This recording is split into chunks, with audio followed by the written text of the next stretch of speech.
Saudação de paz, minha gente. Tenho um prazer hoje de ter conosco o pastor Esdras Cabral, um amigo, um pregador agudo do Evangelho, um bem formado, um sábio da Bíblia, 23 livros escritos, com muita sabedoria e conhecimento. É um doutor na palavra. Eu gosto de ouvi-lo. Faz bem ouvir pastor Esdras. Ontem, na nossa igreja, foi maravilhoso. Nós estamos com o Congresso de Família em Ilhéus, com o tema Origem e Propósito da Família. E ele veio aqui nos ensinar sobre isso, e já nos ensinou muito. E durante a semana você vai ter vídeos aí para assistir isso. E esse vídeo vai estar na sua casa, para você conhecer um pouquinho mais do pastor Esdras. Pastor Esdras, fala um pouquinho de você e depois do tema que nós estamos abordando. Olha só, pastor, eu tenho dedicado toda a minha vida, tanto na área teológica como a área acadêmica secular, tudo para a glória do Senhor. Então, eu acredito que Deus tem sido extremamente generoso para comigo por conta da sua graça, da sua misericórdia. E eu faço de tudo para poder desenvolver no reino de Deus o melhor para a glória do Senhor, especialmente no que se diz respeito às questões de família, casais. Deus tem me chamado ultimamente muito para trabalhar nesta área. Pastor Esdras, você já viajou o mundo? Por quantos países você já foi? Eu creio que o pastor já foi cerca de 20 países. Maravilha.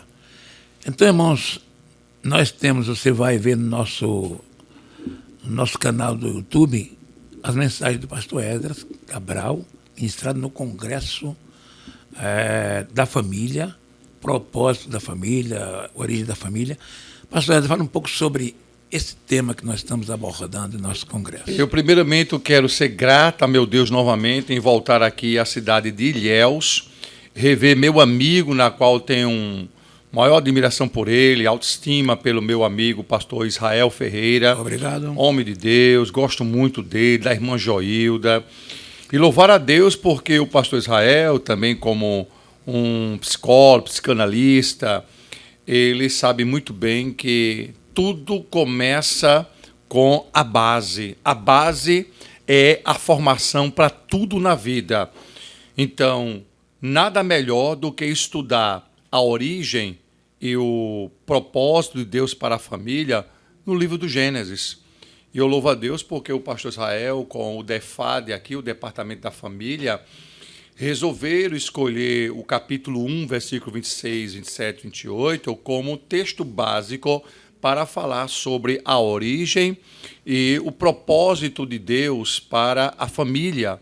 E nós tivemos a oportunidade de ontem trabalhar não somente esta origem, esse propósito do ponto de vista bíblico e teológico, mas também mostrar no campo científico de que a Bíblia está coberta de razão em apresentar para a humanidade que família, casamento é o que a palavra nos diz, e isso vem dando certo desde o dia que foi implantado no Jardim do Éden, que apesar da queda do homem, ainda é o referencial para uma família que quer a bênção de Deus no seu lar. Deus não abandonou a família. Deus ainda é o Senhor da família, como também Deus é, sem dúvida, o autor da família. Mas nos dias atuais nós vemos desafios em cima de desafios para se manter uma família equilibrada. Sem divórcio, sem perder os filhos, sem destruição da família. É um desafio contínuo que nós da igreja temos, nós das famílias cristãs temos. E você pode compartilhar conosco agora um pouquinho desses desafios que nós temos? Há muita coisa para a gente elencar, mas eu vou colocar as que eu chamo de cruciais. Primeiro, desafio interno, comunicação, pastor. Olha, a comunicação é algo tão necessária na família que os pais estão perdendo esta comunicação com os filhos, que é uma base para um bom relacionamento. Não dá para ser pai, filho, ou ter harmonia no lar se A comunicação não está em dias. Há muitos filhos calados, pais retraídos, achando que vai descer anjo do céu para resolver o problema das questões do relacionamento, da harmonia do lar e etc. Então, a comunicação é necessária. E há muitos pais silenciosos, muitos filhos que mal se comunicam, enfim. Eu acredito que esse é um dos pontos cruciais. Eu vou apresentar mais outro ponto. Além dessa questão interna da comunicação, pastor, é também a questão de Deus no lar. A família, pastor, por obrigação, tem que cultivar a presença de Deus no lar. Oração, leitura bíblica, estudo bíblico, culto doméstico, cântico, rádios sintonizados em músicas evangélicas, pregações através de YouTube, está aí um recurso muito bom para ser utilizado. Então, eu coloco esses 2 pontos cruciais. A comunicação de pais e filhos e a questão de cultivar a presença de Deus no lar. Eu coloco isso como uma parte interna. Do ponto de vista externo, nós temos 2 grandes inimigos. 2 grandes inimigos. Primeiro, sem dúvida, que é fatal, esta nova onda, que não é nova, mas é velha, esta ideia estapafúrdia das questões da ideologia de gênero. Isso tem danificado muitos filhos de crentes por falta da comunicação, por falta da questão de Deus no lar. Abre-se brechas para que o inimigo comece a colocar as ervas daninhas, comecem a infectar a cabeça dos nossos filhos, que por falta de um diálogo, por falta de uma conversa aberta sobre sexualidade e comportamento, por falta de Deus ser cultivado no lar, abre brechas para que o inimigo possa envenenar a cabeça dos nossos filhos e ele achar que há uma possibilidade de que haja outros tipos de gêneros, além dos quais a Bíblia e a ciência já atesta que é homem e mulher. E o segundo, pastor Israel, do ponto de vista externo, além desse, sem dúvida, é essa questão das redes sociais. Como isso tem prejudicado e muito o desenvolvimento psico, sócio, sexo, espiritual de adolescentes e jovens. Essa aglutinação de palavras dá a nós um entendimento de que toda a formação, o desenvolvimento do ser humano perpassa pela questão bio, seu corpo, psico, a sua mente, sócio, a relação, espiritual, sua ligação com Deus, e a sexualidade, quando ela deve ser usada e usada com propósito, usada como algo para dignificar a Deus, porque segundo a sua orientação, nos usa pela palavra, nos orienta pela palavra, nos administra pela palavra dele o momento certo para que possamos ter essa sexualidade como uma aprovação de Deus na nossa relação com o cônjuge. Tem uma pesquisa que diz que 70% dos nossos irmãos que entraram na universidade jovens terminaram o curso fora da igreja. 30% permaneceram crentes. Isso, na questão do marxismo cultural e tantas coisas, que a gente gostaria que você falasse um pouco sobre esse grande desafio nosso de pastores, orientasse os adolescentes já antes de entrar na faculdade e durante a faculdade. O que podemos fazer? Nós sabemos, pastor, que esse é um daqueles assuntos que a gente mexe com muitas coisas, especialmente mexer com a liderança da nossa igreja. Nós temos muitos pastores preocupados em doutrinar a igreja do ponto de vista apenas bíblico e teológico.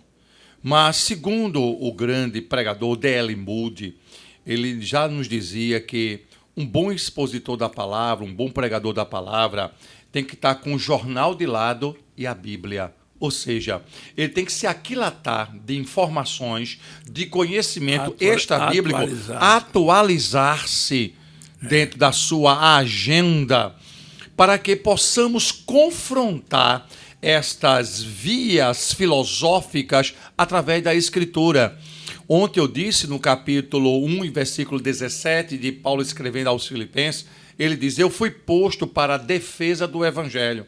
Então, há muitos líderes, pastores, obreiros, aquém, diante de um marxismo cultural, diante de uma questão acerca do feminismo, acerca da fragilidade da masculinidade, acerca das questões que são puramente na área filosófica, como essa questão que eu conversei com o senhor sobre o mundo que deveria ter uma estrutura sólida está se exaurindo, a questão da liquidez, segundo Zygmunt Bauman. Bauman, ele trabalha exatamente sobre amores líquidos, sociedade líquida, relacionamentos líquidos, medos líquidos e por aí vai. Então, pastor Israel, depois de denunciar esse problema que há em muitos líderes que não se abrem para essas coisas, veio a segunda questão. Será que nossos filhos estão preparados para entrar dentro de uma universidade, especialmente brasileira?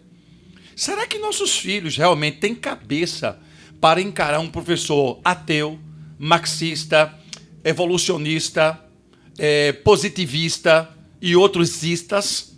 Será que nossos meninos eles estão preparados para se colocarem como defensores da fé que um dia ele abraçou? E eu vejo um grande problema hoje na nossa igreja, pastor, é que as nossas igrejas, especialmente eu falo falar da Assembleia, porque eu sou da Assembleia, a gente se preocupa muito em batismo com o Espírito Santo, que é bom. A gente se preocupa muito em ler a Bíblia, que é bom. A gente se preocupa muito com avivamento, pentecostalismo, que é bom. Agora eu pergunto, qual é a nossa preocupação em preparar nossos adolescentes e jovens para encarar faculdades e universidades? O que as igrejas Assembleia de Deus a nível de Brasil e o mundo têm feito para preparar nossos jovens a suportar uma universidade extremamente marxista, extremamente ateísta, permanecer fiel até o fim, ou seja, entrar crente e sair mais crente ainda, que foi o meu caso? Como é que nós podemos ver todas essas questões e começar de agora, dar os primeiros passos para isso?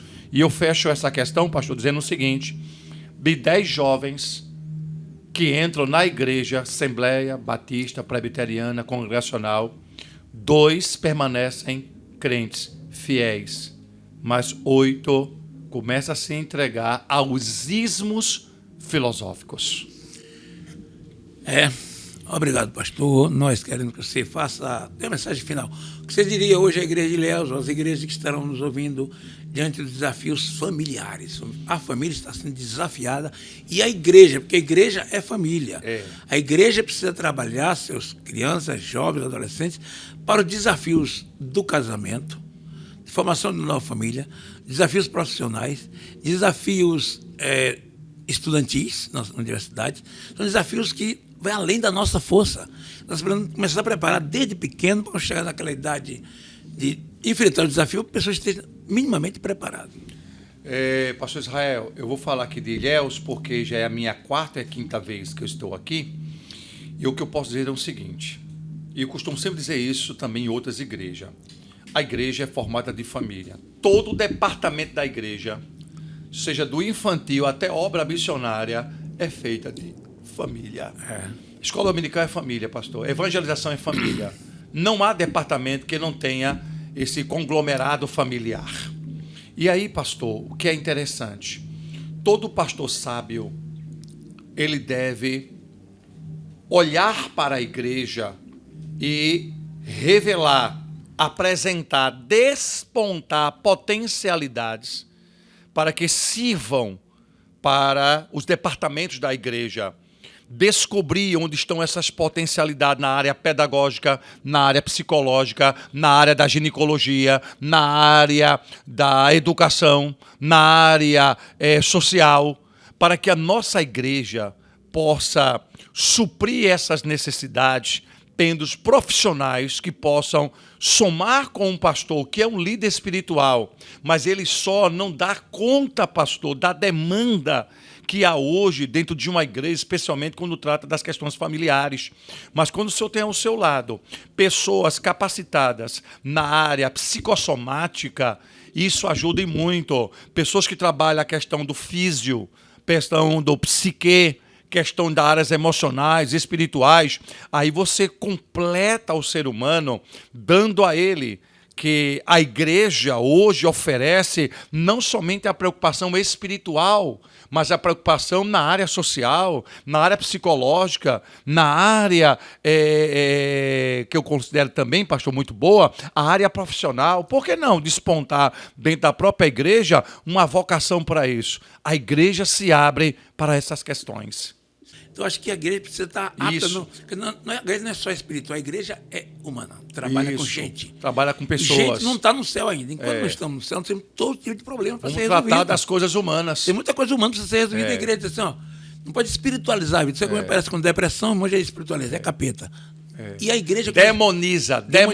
Pode demonizar a vida. Nós fizemos, o menino virou um demônio, porque o menino quebra tudo na escola. O menino tem TDAH. Essas coisas a igreja precisa compreender. Eu trabalho com um grupo lá no Pará, que eu trabalho com esse... Eu fui num encontro, congresso e tem 2.000 missionários de crianças no estado do Pará. E eu fui lá no encontro desse missionário e Deus me deu uma sabedoria naquele dia. Ninguém falava em autismo. Eu quero pedir aos irmãos a oportunidade na hora da pregação e convidei jovens missionários de crianças que quisessem trabalhar com pessoas com deficiência. Aí veio. Aí eu comecei a lidar com a turma lá, eu oriento, mando material com pessoas com síndrome de Down, com autista. A igreja precisa pensar nessas pessoas que também precisam ir para o céu. Gente com problemas sérios de TDAH, doenças mentais.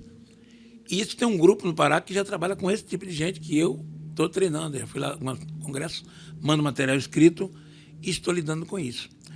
Muitos podem ficar para trás porque não conseguem entender a mensagem. Que as pessoas autistas e outros que não, retardos mentais, que é dificuldade intelectual, déficit intelectual, DI, essas pessoas têm dificuldade, então tem uma pessoa especializada para orientar esse caminho. Um pessoal que hoje tem uma carência enorme e muitas igrejas estão despreparadas para receber esse pessoal que tem dificuldade, né, de ouvir e falar. Então, quem lida com Libras hoje uma grande porta que se abre para essas pessoas que precisam ser evangelizadas. Quem aprende se torna profissional. Nosso podcast de hoje é com o pastor Esdras Cabral. Eu quero agradecê-lo por esse momento aqui. Que Deus o abençoe ricamente, não sei se for seu ministério, sua família. Muito obrigado, pastor. Deus te abençoe. Obrigado, não. Amém. Eu quero agradecer o pastor Israel, agradecer a toda a igreja aqui em Ilhéus, a toda a liderança. E é sempre um prazer vir aqui à ilha e atender o que se pede, então, para que possamos oferecer o melhor para o reino de Deus. Muito obrigado, pastor Israel, e obrigado a todos.